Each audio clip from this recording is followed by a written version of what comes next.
오늘은 진군이 끝난 자리라는 제목을 가지고 하나님 말씀 증거하겠습니다. 벌써 이제 마지막 여호수아 여러분 끝까지 다 읽어오셨죠? 오늘이 마지막 고별 설교가 등장을 하는데 인생의 마지막에 여호수아가 이제 신앙 전체를 회고하고 또 이 전체적인 그림을 그리는 개론적인 이야기를 오늘 하고 있습니다. 우리가 성경을 볼 때 개론이 있고 강론이 있는데 개론은 전반적인 것을 다 이야기하는 것을 개론이라고 합니다. 그리고 강론은 특정한 상황이나 구체적인 것을 이야기하는 걸 뭐라 한다고요?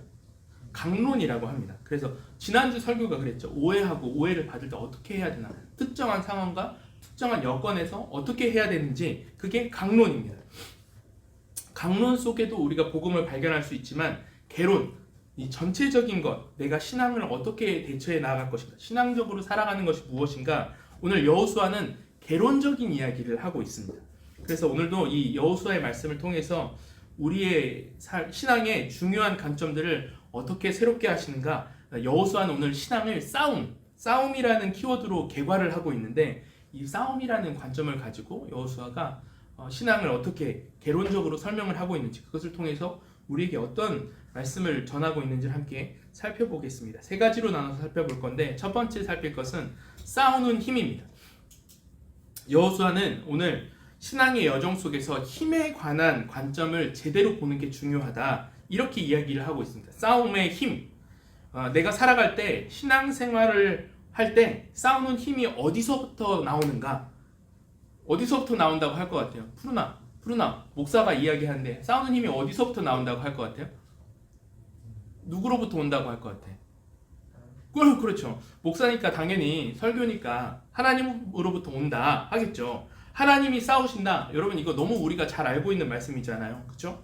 근데 진짜 이 말의 뜻이 무엇인지 이 직관적인 깨달음이 없다 보니까 되게 진부하게 이걸 느낍니다. 하나님이 싸우신다. 우리가 아까도 인사했는데, 여러분, 하나님이 싸우신다는 게 무슨 뜻입니까? 일주일 동안 여러분 누가 싸웠어요? 여러분이 싸웠죠. 내가 싸웠잖아요. 내가 병원 가서 일하고, 내가 직장 가서 일하고, 내가 학교에서 이렇게 고생하고 공부하고, 그 뜻을 제대로 이해하지 못할 때가 있다는 겁니다. 싸우는 힘이 하나님께로부터 온다. 그래서 오늘 이 말과 반대되는 것 두 가지를 본문에서 보면 그 말이 무슨 뜻인지 이해가 됩니다. 그 뜻이 뭐냐면, 첫 번째로는 적의 힘이 중요하지 않다는 거예요. 하나님이 싸우신다라는 말은 적이 얼마나 강한지, 그게 내 승리와는 아무런 관련이 없다는 겁니다. 오늘 23장 9절 10절 말씀인데 같이 한번 읽어보겠습니다. 시작. 이는 여호와께서 강대한 나라들을 너희 앞에서 쫓아내셨으므로 오늘까지 너희에게 맞선 자가 하나도 없었느니라. 너희 중 한 사람이 1000명을 쫓으리니 이는 너희 하나님 여호와 그가 너희에게 말씀하신 것 같이 너희를 위하여 강대한 나라를 이긴다. 한 사람이 1000명을 이긴다. 이렇게 표현을 하고 있습니다. 적의 힘이 강한 것은 내가 승리하는 것에 아무런 문제가 되지 않는다는 거예요. 처음 교회를 다닐 때 이런 말씀을 읽으면 굉장히 흥분됩니다. 와, 내가 돈도 없고 사업도 잘 안 되고, 그래서 내가 지금 새로운 걸 막 찾아보고 있는데 한 사람이 1000명을 이긴다니 이제 되겠구나. 근데 한 5년, 10년, 15년 교회를 다니면서 이 이야기를 읽으면 감동이 돼요? 전혀 감동이 없죠. 왜? 이게 내 현실과 맞지 않는다는 걸 알거든요. 오히려 이런 말씀을 읽으면 근심이 돼요. 목사님, 이 말씀은 현실과 맞지 않습니다. 왜 한 사람이 1000명을 이기겠다고 했는데 지금 나는 가난해지고 있습니다. 취업이라는 적이 있는데 이 적과 싸우는 내가 자꾸 지고 있습니다. 현재 연애라는 목표가 있는데 제가 못 이기고 있습니다. 결국 사업에 실패했고요. 결국 이 병을 못 고쳤습니다. 적의 힘이 중요하지 않다뇨. 제가 지금 지고 있다니까요. 적의 힘이 강하면 강할수록 더 지는 거 아닙니까? 이런 의구심이 들게 만든다는 거예요. 그래서 이 본문을 볼 때 우리가 꼭 잊지 말아야 될 게 뭐냐면, 우리가 이 성경을 볼 때 내 프레임대로 바라본다는 거예요. 우리가 생각하는 인생의 승리, 인생의 정복, 그게 뭐냐? 완벽한 환경의 변화가 이루어질 때만 하나님이 함께 하셨고 함께 싸우셨고 그게 이긴 거다 라고 생각한다는 거예요. 이렇게 받아들인다는 거예요. 그래서 가난을 이기지 못할 때까지는 정복하지 못한 거예요. 취업을 해야만 승리한 거예요. 그 전까지는 패배자예요. 내가 결혼하지 못하는 거, 결혼할 때까지는 결혼을 해야 하나님이 함께 하시는 거예요. 그래서 이 말씀을 붙들고 사람들이 어떻게 하면 계속 정복할 때까지, 가난이 사라질 때까지, 자녀의 문제가 해결이 될 때까지 계속 기도해요. 하나님 승리를 주십시오. 그러면서 받아들이는 게 하나님이 아직 임재하시지 않은 거야. 이렇게 받아들이게 된다는 겁니다. 그런데 오늘 성경이 말하는 건 그거 우리 생각이라는 거예요. 오늘 성경을 보십시오. 성경은 절대 내 인생에 부정적인 것이 사라져야 승리한다 이렇게 말씀하신 적이 없습니다. 오늘 하나님께서 이스라엘 백성들을 어떻게 이끌어 가시고 또 이스라엘을 방해했던 민족들을 어떻게 대하시는가? 이스라엘을 방해했던 민족들이 사라졌을까요? 여러분 한번 물어볼게요. 이스라엘을 방해했던 민족들이 다 사라졌을까요? 사라졌다. 손을 안 들면 앞에 나와서 찬송을 시킬 거예요. 안 사라졌다. 안 사라졌다. 한선아, 왜 손을 안 들어? 안 사라졌다는 거예요.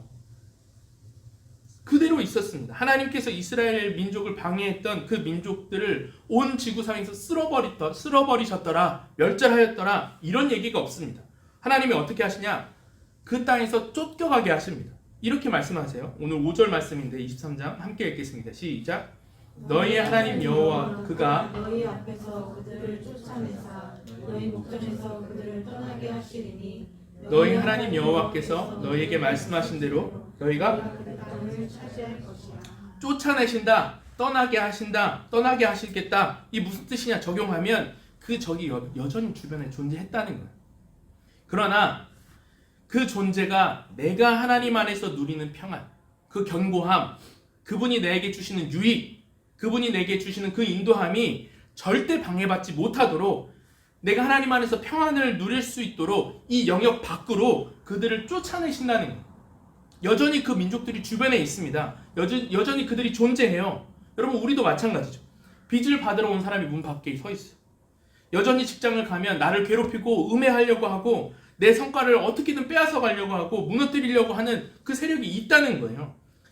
그 상황에 열심히 기도합니다. 하나님 당신은 원수를 물리치시고 승리를 주시는 분이시잖아요. 하나님 승리를 주십시오. 주님 응답해 주십시오. 그놈이 사라지는 게 기도 응답이라고 생각했는데 그게 아니라는 거예요. 오늘 성경은 우리에게 어떻게 대답을 하시냐, 뭐라고 대답을 하느냐, 잘 안 되는 상황이 있을 수 있다. 그 병이 그렇게 쉽게 낫지 않을 수 있다. 그 사람이 쉽게 없어지지 않을 수 있다. 그러나 지금까지는 가난이 내 상황을 규정했고 그 사람의 말이 너는 실패자야 라고 나를 규명했고 그 사람의 평가와 말이 내 속을 뒤집으면서 나를 분노하게 하고 나를 질투하게 만들고 열등감에 빠지게 만들고 좌절하게 만들었어요.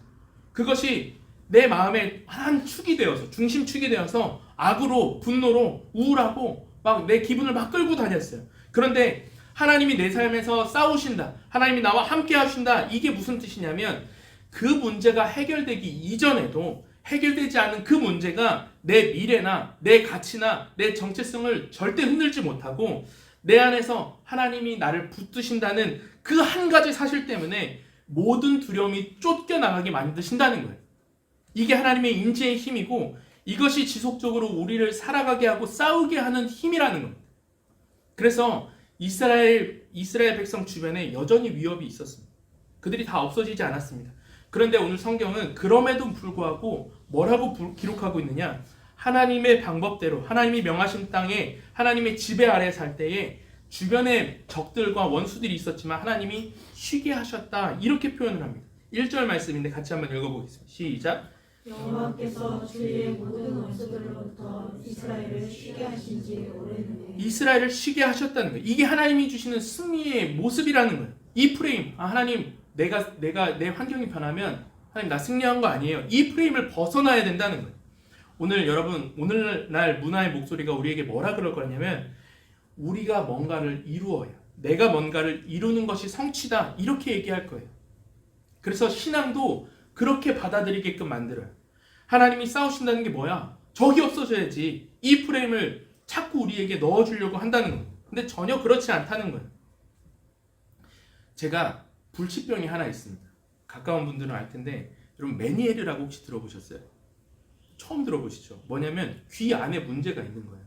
이 림프액이 들어있는 림프관이 있잖아요. 거기에 이 뜻하지 않게 이게 물이 계속 찼다가 빠졌다 하는 병인데 평소에는 괜찮아요. 상비약을 항상 가지고 있거든요. 근데 몸이 아프거나 피곤하거나 좀 이제 스트레스가 많이 올라가면 어지럽고 막 그래요. 토하고 귀에서 소리가 나고. 근데 여러분 이제 옛날에 부흥 집회를 가면 부흥 집회에서 강사님이 이런 얘기를 하죠. 아픈 부위에 손을 얹으십시오. 이런 얘기 하잖아요.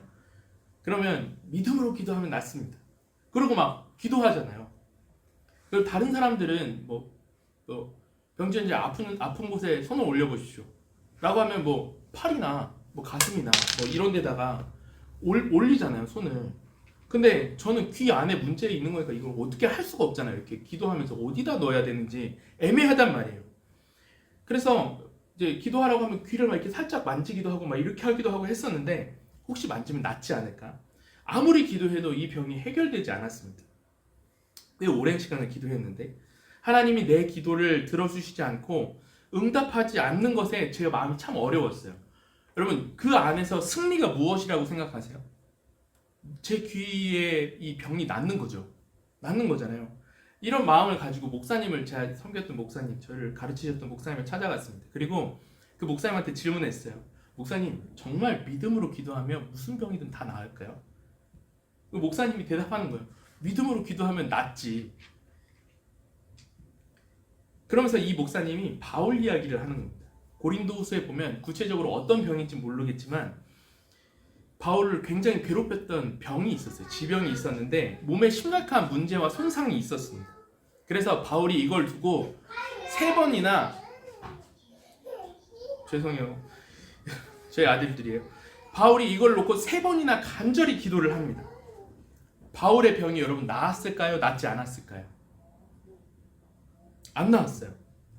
이 목사님 저에게 묻는 거예요. 현서가, 하나님께서 바울의 병을 고쳐주셨어?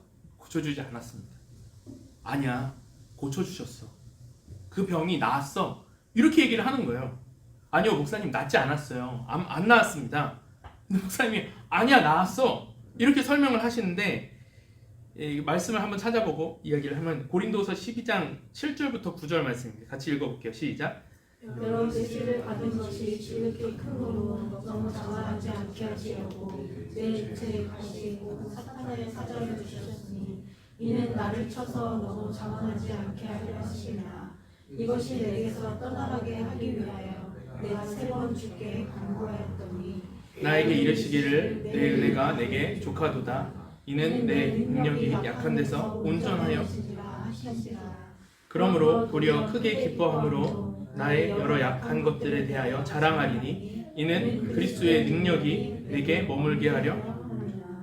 하나님께서 바울에게 주신 계시가 너무 커서 육체에 가시를 주셨다 라고 나오잖아요. 목사님이 그 얘기를 하는 거예요. 현서가, 하나님께서 바울에게 주신 은혜가 커서 육체에 가시를 주셨다고 했지? 그러면서 저한테 묻는 거예요. 그러면 바울이 그 뜻을 깨닫고 나서 또 그 병 때문에 기도했을까? 안 했습니다. 그러면 그 병은 나았지? 그것은 이제 병이 아니라 오히려 하나님께서 바울을 사용하시기 위한 은사일 뿐이겠지? 그렇게 말씀하시는 거예요. 그리고 그날 제 병이 나았습니다. 여러분, 우리의 평안과 풍성함은 나를 괴롭고 힘들게 만드는 그 원수를 지구상에서 영원히 없어지게 하는 것이 아니라 그 적이 여전히 존재하는데도, 내 원수가 내 앞에 있는데도 평안할 수 있는 것. 하나님이 오늘 그걸 주시기를 원하신다는 거예요. 오늘 우리가 간구해야 될 것은, 하나님, 내 대적의 문제가 너무 큽니다. 대적을 없애주십시오. 이 가난을 없애주십시오. 이 질병을 없애주십시오. 저 원수를 없애주십시오. 이런 정복을 위해서 기도하기 전에 임재를 위해서 기도해야 된다는 거예요. 오늘 우리를 괴롭게 하고 낙심하게 하는 그 많은 대적들의 무게가 있다면 하나님은 그 안에서 임재의 훈련, 그것을 저와 여러분들에게 가르치기를 원하신다라는 거예요. 여러분, 한번 묻겠습니다. 내가 지금 감당하고 있는 이 문제에 대해서, 이 문제는 여전히 똑같이 해결되고 있지 않은데 작년보다 더 평안하십니까? 스스로 한번 물어봐야 돼요. 내가 극복해야 될 문제가 있는데 작년에 내가 시도했던 그 방법보다 더 말씀 중심적이고 더 인내와 기도로 온유와 사랑으로 해결하리라는 내 내적인 확신, 이것이 그렇게 풀릴 거야, 하나님이 그것을 인도하고 계셔 라는 내적 평안함이 커져가고 계십니까? 하나님이 그 부분을 만지고 계신 것이고 하나님이 대적을 쫓겨나가게 하신다는 거예요. 대적의 힘이 중요하지 않다. 이게 하나님이 싸우신다는 말의 첫 번째 의미입니다. 두 번째, 하나님이 싸우신다는 말의 두 번째 의미는 하나님이 싸우신다는 이 뜻이 뭐냐면 나의 힘도 중요하지 않다는 거예요. 적의 힘도 중요하지 않지만 누구의 힘도 중요하지 않다고요? 내 힘도 중요하지 않다는 거예요. 24장 12절 말씀인데 함께 읽겠습니다. 시작. 내가 왕거를 너희 앞에 보내어 그 아무리 숙소의 두 왕을 너희 앞에서 쫓아내게 하였나니 너희의 칼이나 너희의 활로서 이같이 하는 것이 칼과 활로 한 게 아니라는 거예요. 우리가 하나님께서 싸우신다라고 말할 때 또 하나 착각하는 게 뭐냐면 하나님께서 나에게 문제를 놓고 싸우게 하실 때 그 문제를 막을 수 있는 세상적인 수단을 주시겠구나, 무기를 주시겠구나, 칼과 활을 주셔서 견고하게 하시면 그때 내가 이길 수 있겠구나, 이렇게 생각을 해요. 그래서 우리는 늘 하나님 앞에 도구를 통해서 하나님 이 도구를 주십시오. 그럼 제가 싸우겠습니다. 그럼 제가 평안하겠습니다. 도구를 통해서 내 미래를 담보하려고 합니다. 하나님 도구를 주시겠군요. 내가 대적을 이기겠습니다. 무기를 주십시오. 돈을 주십시오. 외모를 주십시오. 제 인맥 좀 고쳐주십시오. 그러면 이길 수 있겠습니다. 이게 아니라는 거예요. 칼과 활이 없이 나의 힘이 중요하지 않다는 거죠. 우리가 반박할 수 있습니다. 아니 목사님, 솔직히 도구가 중요하잖아요. 이 시대에 스펙이 얼마나 중요합니까? 좋은 대학 나오면 좋은 곳으로 취업할 수 있는 가능성이 높아지는 거 맞잖아요. 그치 푸르나? 그치? 재능이 있으면 성공할 수 있는 가능성이 훨씬 높아지는 거 아닙니까? 왜 목사님 조건을 통한 정복, 칼과 활을 통한 정복을 무시하십니까? 조건을 채워주셔야죠. 이렇게 반박할 수 있죠. 맞아요. 하나님께서 사용하시기 위해서 준비케 하시고 공급하실 거예요. 하지만 오늘 본문을 자세히 보면 성경은 지금 조건을 주고 싶어 하는 게 아니라는 거예요. 조건은 여러분 표면적인 겁니다. 하나님의 임재는 조건의 변화다라고 성경은 한 번도 이야기하고 있지 않습니다. 오늘 하나님이 싸우신다 이 말 안에서 하나님이 우리에게 주고 싶은 게 뭐냐면, 따라합시다. 하나님. 뭘 주고 싶으시다고요? 하나님을 주고 싶으신 거예요. 하나님 당신을 주시고 싶으신 거예요. 이게 무슨 의미입니까? 하나님이 어떤 수단을 우리에게 주시는 게 아니라 하나님이 직접 우리에게 임재하시는 거예요. 이걸 주시기를 원하신다는 거예요. 성경은 사실 미안한 말씀일 수 있지만 우리 조건에 별로 관심이 없습니다. 내가 가진 게 이렇게 중요한데 왜 무시하세요? 그게 아니라 더 중요한 걸 우리에게 주고 싶은데 그게 뭐냐면 하나님이 주어지는 거. 하나님의 임재라는 거. 하나님이 임하신다는 것은 순간순간 어떤 필요한 조건들이 채워지는 게 아니라 조건이 없이도 무너지지 않는 나를 세우고 싶어 하신다는 뜻이라는 겁니다. 칼과 활이 없는 상황에서도 하나님이 함께 하신다는 확신, 바로 임재라는 거예요. 확신이 먼저라는 겁니다. 여러분, 우리가 때에 따라서 우리의 삶에 필요한 것들이 있죠. 준비해야 되는 것들이 있습니다. 아예 그걸 준비하지 말고 넋놓고 그거를 손 놓고 있으라 라는 말이 아니에요. 그러나 그것들이 없이도 흔들리지 않아요. 왜냐하면 우리는 하나님 자체를 소유하고 있기 때문입니다. 이걸 잊지 말라는 거예요. 그래서 조건이 있든 없든 그것과 상관없이 견고한 상태, 그걸 우리에게 주시기를 원한다라는 겁니다. 그래서 오늘 우리가 착각하지 말아야 될 게 뭐냐면, 여러분, 우리의 삶에 돈이 주어질 수 있습니다. 열심히 기도하고 준비했더니 자격증을 딸 수 있어요. 취업할 수 있습니다. 그런데 그러고 나서 우리가 많이 이야기할 수 있죠. 하나님이 하셨습니다. 하나님의 이름을 거기다 갖다 붙일 수 있어요. 보십시오. 축하했네, 합격했네, 뭐 취업했네, 성공했네. 그러면 믿는 사람들이 거기 뭐라고 얘기를 해요? 하나님이 정말 열심히 기도했는데 들어주셨어요. 하나님이 응답해 주셨어요. 이런 말들을 많이 하잖아요. 미안하지만 너무 영광스럽고 좋은 일이지만 그건 하나님이 하신 일의 결과일 뿐이지 그 자체가 절대 하나님의 임재가 아니라는 거예요. 그런데 착각해요. 이런 조건의 변화가 나타나야 하나님의 임재가 나타난 거예요. 아니에요. 변화는 우리의 삶에 있는 기적과 같은 일들은 지나가는 거예요. 그 안에는 하나님의 임재가 없습니다. 임재는 뭐냐? 순간순간 하나님을 경험하는 거예요. 하나님 저에게 돈을 갚게 해주셨네요. 가 아니라 하나님을 체험하는 거라고. 이 부분이 성경이 절대 타협하지 않는 이 성경의 권위인데 그 어떤 사람도 자기가 가진 조건의 변화, 그것을 통해서 하나님을 소유하는 경험, 그걸 할 수 있는 사람이 아무도 없습니다. 네가 한번 조건을 가져봐.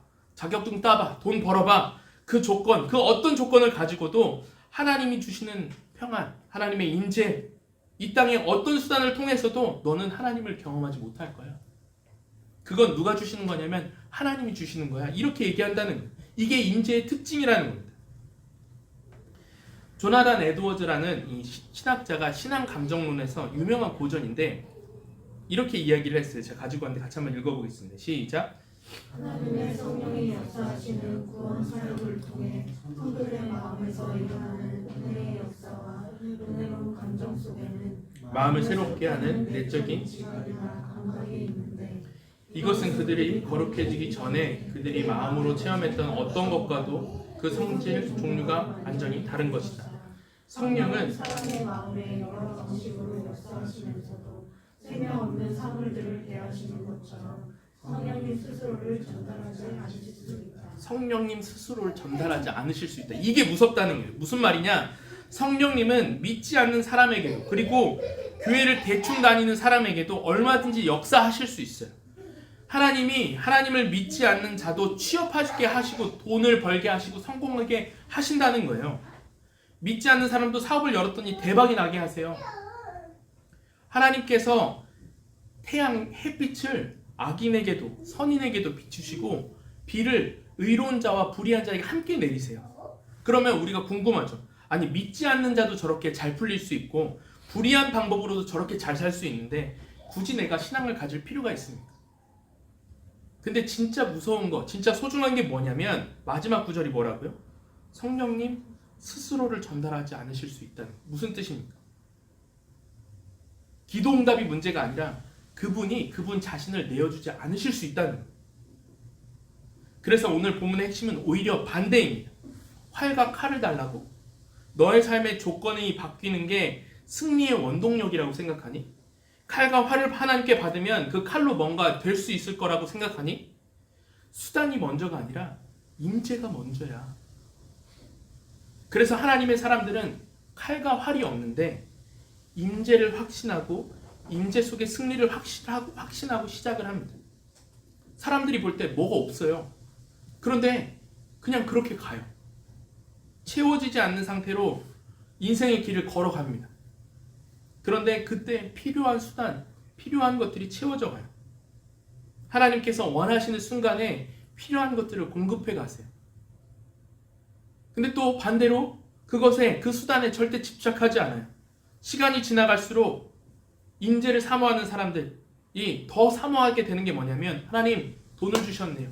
하나님 합격을 주셨네요. 하나님 내가 원하는 거를 나에게 필요한 걸 주셨는데 하나님 이거 별로 중요치 않습니다. 하나님 내가 하나님을 원합니다. 하나님 지금 나와 함께하고 계세요? 하나님 제가 오늘 출근하는데요. 하나님 나와 함께하고 계시냐고요. 하나님이 나와 함께 하신다는 그 확신 하나, 그거 하나만 필요합니다. 하나님 저 팀장이, 저 사장이 저 이상한 친구가 나에게 또 이상한 소리를 하는데 하나님 직장 속에서 당신이 내 인생을 붙잡고 계시다는 그 확신 하나가 필요합니다. 내가 그것에 감격하고 그것에 만족합니다. 그래서 삶 속의 임재를 체험하는 사람들을 보면 고난의 한복판을 걸어가고 있는데 감사하고 찬양해요. 여러분 우리의 삶에 하나님의 임재를 내가 붙들고 있는가? 그것을 늘 점검하고 있는가? 하나님이 오늘 우리의 삶에 그걸 점검하길 원하시고 또 그것을 통해 하나님이 우리에게 인지하시기를 원하신다는 거예요. 함께 싸우시기를 원하신다는 거예요. 두 번째 살펴볼 것은 싸움의 목적인데, 그러면 내가 이렇게 여러 가지로 싸우는 일의 결론, 이 인생을 싸워가는 삶의 결론이 무엇이 되어야 하는가? 뭐냐면 따라합시다. 하나님을 경외함으로 연결되어야 한다. 하나님을 경외함으로 연결되어야 된다는 거예요. 성공해도 좋고 실패해도 좋다. 그런데 하나님을 경외하는 것, 하나님을 알아가는 것, 이것이 최종 목표가 되어야 된다는 거예요. 목적이 되어야 된다는 거예요. 23장 8절과 24장 14절을 함께 읽겠습니다. 시작. 오직 너희 하나님 여호와께 그러므로 이제는 여호와를 경외하며 온전함과 진실함으로 그를 자꾸 오늘 무슨 얘기가 나오냐면 하나님과의 관계 얘기가 나와요. 땅을 정복했지? 그러면 다음 땅, 다른 원수들이 있는 땅도 정복해라. 이렇게 다음 목표를 주는 게 아니라 내가 걷는 모든 성공과 실패 속에서, 내가 걸어가는 인생의 모든 상황 속에서 최종의 결론이 무엇이 되어야 하는가? 하나님과의 관계, 하나님을 알아가는 것. 거기에 목적이 있다는 거예요. 목사님, 하나님을 알아간다고 이 안다고 승리합니까? 저 성경 읽어보고 신앙생활 오래 했어요. 다 알아요. 근데 알면 뭐예요? 말씀 외우면 뭐예요? 힘이 안 되는데. 왜 자꾸 알아가는 게 힘이라고 이야기를 합니까? 이런 질문이 우리 마음에 있다는 거예요. 우리는 이 안다는 걸 자꾸 지식적으로 생각을 해서 그런데 아니에요. 인격적인 지식적인 알미 아니라 인격적인 알미 우리에게 힘이 됩니다. 예를 들어보면 이제 저기 뒤에 계신 노경균 집사님은 누구인가? 집사님에 대한 이야기를 좀 하려고 하는데, 노경균 집사님이 누구예요, 여러분? 김지원 집사님의 남편이다. 어디에 거주하시나? 여기 누구나 집 미단시티에 거주하신다. 이건 뭐예요? 지식적인 알미죠. 지식적인 알. 근데 어느 순간 이제 제가 집사님과 이렇게 같이 신앙생활을 하면서 인격적으로 집사님을 알아가는데, 지난주죠. 집사님과 이렇게 차를 한잔 하면서 이런저런 이야기를 나눴어요. 삶도 나누고 교회에 대한 이야기도 나누고 사역에 대한 이야기도 나누는데, 그 대화 속에서 제가 느껴지는 게 뭐냐면 집사님이 이 하나님과 교회를 정말 사랑한다. 얼마나 사랑하는지가 제가 느껴지는 거예요. 이 인격적인 힘이 왜 저에게 힘이 될까요? 이분의 인격이 목사님 제가 신경 쓰는 관심, 제가 관심을 가지고 있는 그 부분에 있다라는 걸 함께 아는 순간, 하나님께서 동역자를 붙여주셨구나. 우리의 교회 가운데 한 분의 성도이지만 동역자구나. 동역할 수 있겠구나. 이게 인격에 대한 그것을 통해서 저에게 느껴진다는 것. 그게 저에게 힘이 된다는 것. 마찬가지예요. 하나님을 알아가는 것, 그건 지식적으로 알라는 말이 아닙니다. 인격적인 알므로 나아가라는 말이에요. 그 하나님이 내 삶에 얼마나 깊은 관심을 가지고 계신지, 내가 얼마나 내가 가진 이슈에 대해서 하나님이 선을 이루기를 원하시는지, 이것을 아는 것 자체가 그 상황을 이길 수 있는 힘이 된다는 겁니다. 우리는 그냥 하나님 문제가 생겼어요. 돈 좀 주십시오. 하나님 아는 건 필요 없고 하나님 도구를 주십시오. 계속 이 도구만 바래요. 당장 이 사업을 열 수 있는 투자금을 주십시오. 그런데 하나님께서 주시고자 하는 게 뭐냐면 하나님을 알아야 된다. 오늘 하나님을 사랑하라 계속 나와요. 하나님과의 관계. 왜? 인격을 아는 것이 지금을 견디는 힘이 되기 때문입니다. 그래서 하나님을 알아가야 된다라고 하는 거예요. 뭘 알아가야 됩니까? 하나님의 선하심, 하나님의 능력, 하나님의 아름다우심, 이런 거 교리거든요. 다 교리예요. 우리가 계속 말씀을 하면서 나눌 거예요. 다 여러 시간을 통해서. 그럼 우리가 교리라고 하면 아름다운 게 아름다운 거지, 선한 게 선한 거지. 이 교리를 내가 인격적으로 아는 게 우리가 왜 중요한가? 내 삶에 다가오시는, 내 삶에 역사하시고 내 삶을 인도하시고 내 삶에 임재하시는 그분이 이런 분이시구나. 그걸 아는 것이 오늘을 이길 힘, 오늘을 버틸 힘이 된다는 거예요.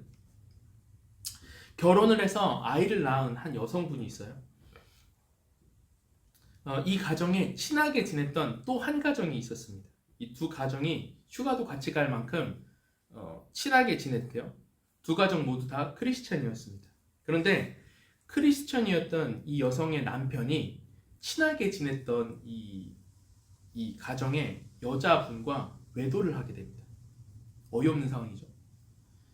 이게 발각되니까 남편은 아내한테 이혼하자 이렇게 얘기를 해요. 그리고 아이들도 상황을 다 알아버렸어요. 아내는 아이에게 우리가 믿는 가정이니까 어떤 일이 있어도 아빠랑 엄마랑 아빠는 헤어지지 않을 거야, 이혼하지 않을 거야 이렇게 얘기를 했단 말이에요. 근데 이 돌변한 남자가 아이들한테 이야기를 합니다. 아빠는 멀리 출장 갈 거야. 다시 돌아오지 않을 거니까 니네 잘 살아 하고 떠났습니다. 어떻게 이런 일이 벌어질 수 있는가? 이 아내가 기도를 하기 시작을 했는데 여러분 용서가 될까요? 안 될까요? 그렇지, 안 되지. 안 되지. 나 같아도 용서가 안 될 것 같아. 근데 너무 두렵고 분노가 막 또 차오르고 막 이런 감정 변화에 시달리다가 남편에 대해서 계속 기도를 하는데 하나님이 마음에 어떤 마음을 주시냐면 내가 남편에 대해서 기도하지 말고 남편을 위해서 기도해야 되겠다. 근데 뭐라고 기도를 하냐면 나한테 하나님 이 사람 나한테 돌아오게 해주십시오 라고 기도하지 않고 하나님께로 이 사람이 돌아가길 원합니다. 이렇게 기도해야 되겠다 라고 해서 그렇게 기도하기 시작합니다. 돌아왔을까요? 안 돌아왔을까요? 네? 돌아왔어요. 그쵸? 이제 해피엔딩은 그런 쪽이면 되게 좋았을 텐데 돌아오지 않았어요. 안 돌아왔습니다. 오늘 두 번째 대지가 그거예요. 싸움의 목적, 하나님을 아는 거였죠. 왜 고난을 주시는가? 그분의 고백인데 같이 한번 읽어보겠습니다. 시작. 벌써 6달이 지났다. 남편은 아직 돌아오지 않았고 여자들이 그 여성과 지내고 있다. 아이들은 지금도 아빠가 떠난 충격과 시름하는 중이다.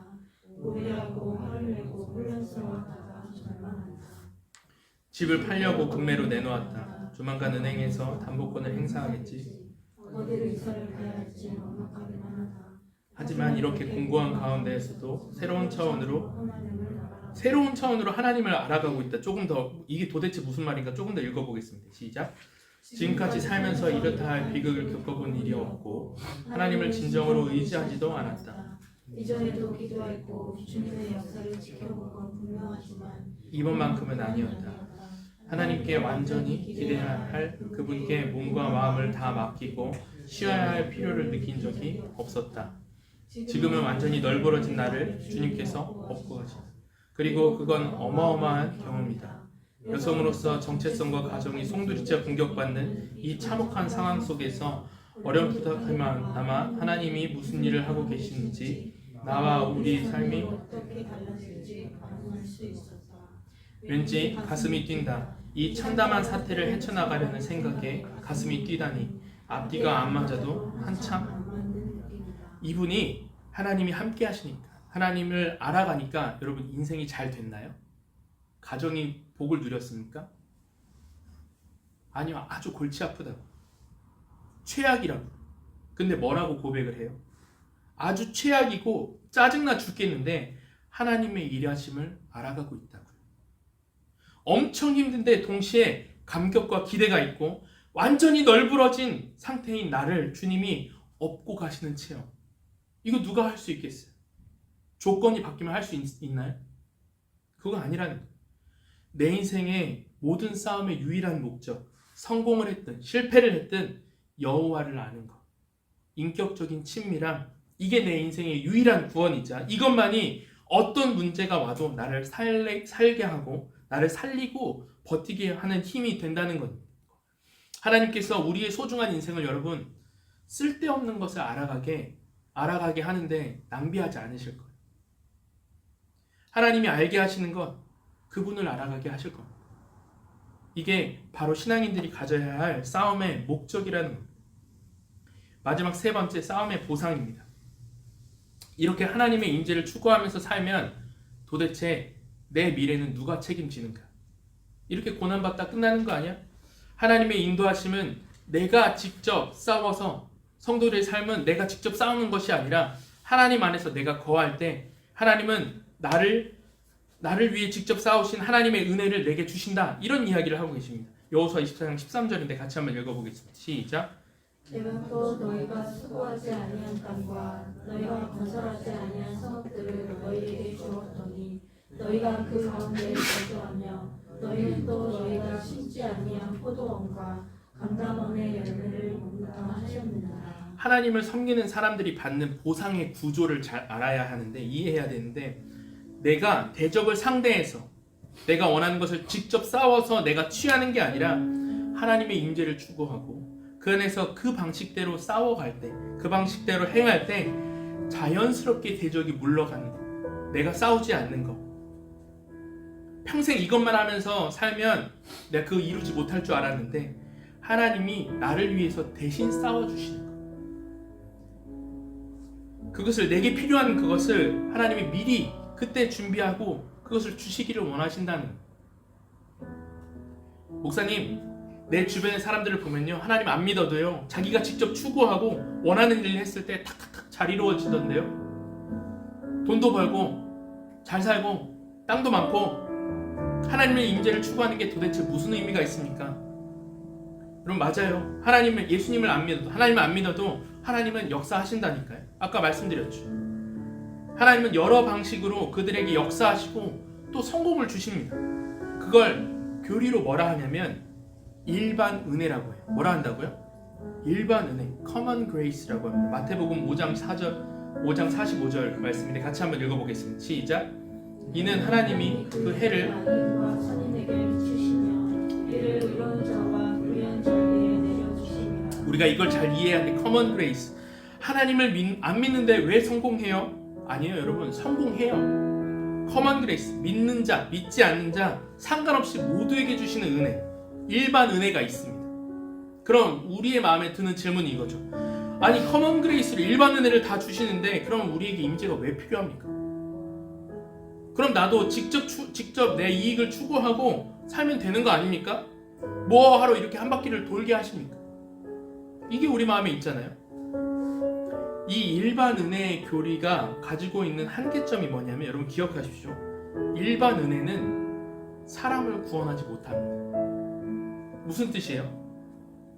하나님이 그 사람의 역사하셨어도 하나님 스스로를 그 사람에게 전달하지 않으실 수 있다는 거예요.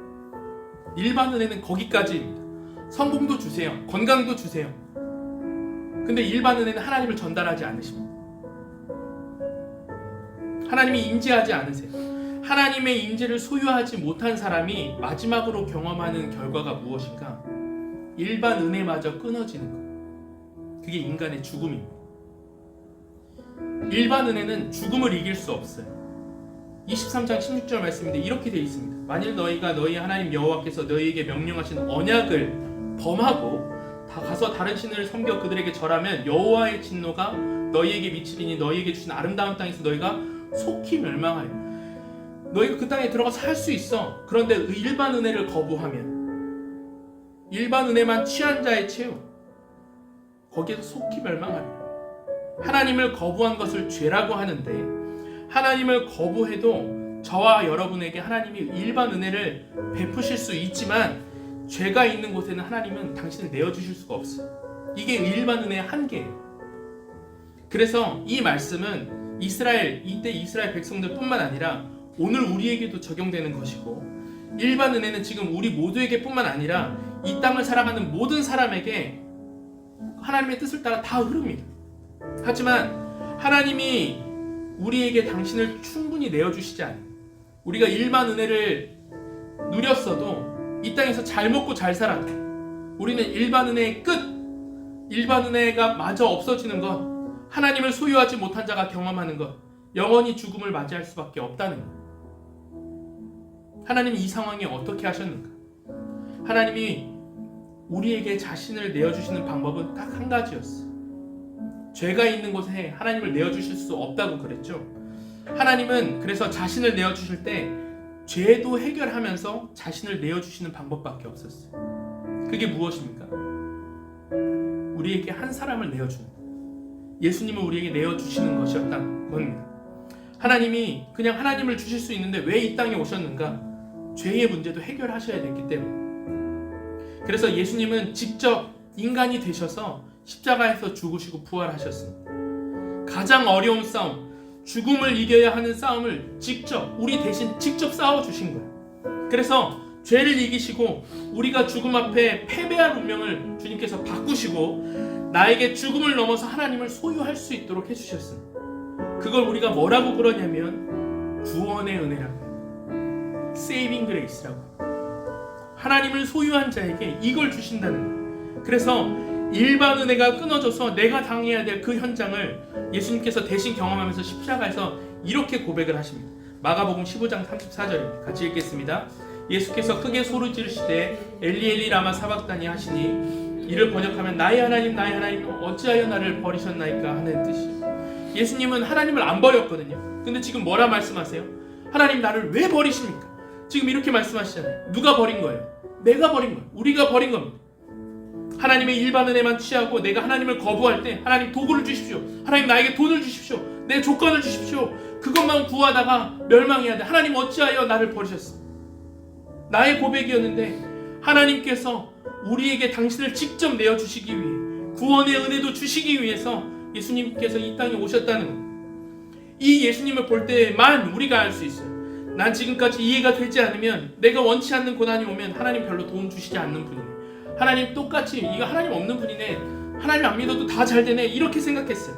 그래서 내가 직접 추구해서 살았습니다. 하나님 빠져 계십시오.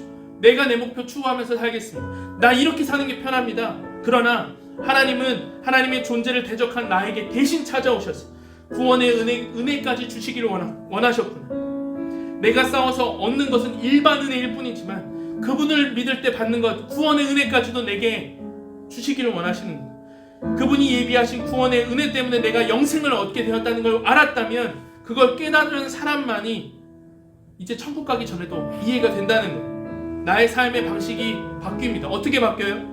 지금까지는 내가 보이는데 내가 직접 원하는 것을 추구해서 내가 직접 성취하는 인생이었으나 이제는 내 존재 자체가 내가 싸우는 삶이 아니고 하나님이 싸워가는 것을 바라보면서 그것을 통해서 내 삶의 은혜와 하나님이 예비하신 그 길들을 묵묵히 걸어갈 수 있겠구나. 그것을 통해서 내가 해를 입지 않고 그것을 통해서 우리에게 내어놓으신 그 길들이 나에게 유익이 되도록 구원의 은혜까지 허락하신 그분이 내 삶의 고난 안에서도 좋은 것으로 우리의 삶을 채우시고 그 고난 안에서도 하나님을 감사하고 찬양할 수 있는 그 마음을 지키시고 인도하시리라. 그 안에 머물 때 그것을 우리가 바라볼 수 있다는 것.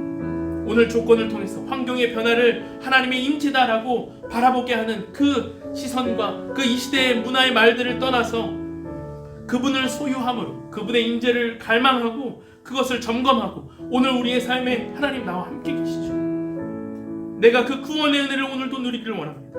이 예비하시는 은혜를 체험하는 저와 여러분들이 되기를 주님의 이름으로 축원합니다. 기도하겠습니다.